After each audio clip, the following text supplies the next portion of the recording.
सही नहीं है, महल मठाई तो दही नहीं है, लागे मिजाज आज सही नहीं है,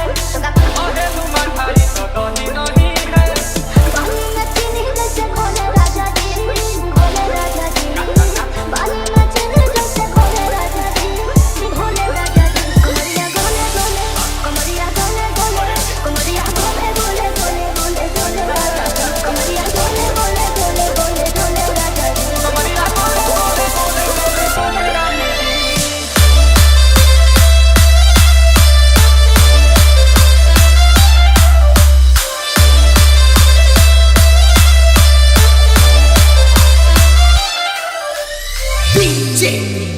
सत्यम रॉक लागे मिजाज आज सही नहीं है,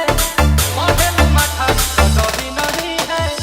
लागे मिजाज आज सही नहीं है, महल मठाई तो दही नहीं है।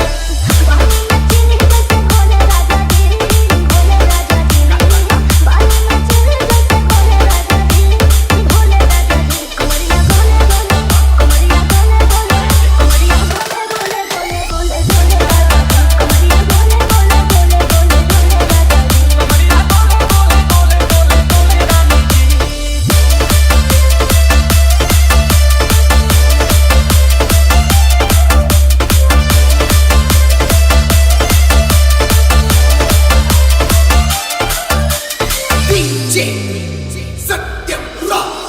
लागे लुइटे कोहरा में बैठ के करे करे जाता था, बदल झूठे की जाला में उठे हो गया हमारा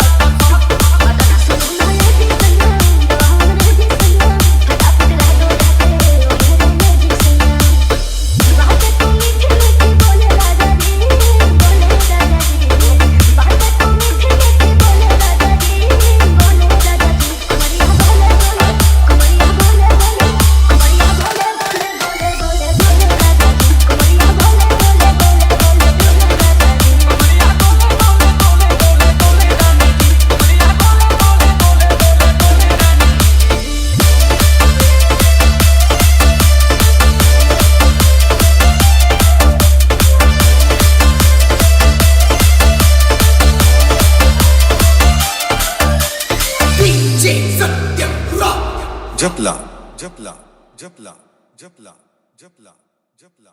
जपला जपला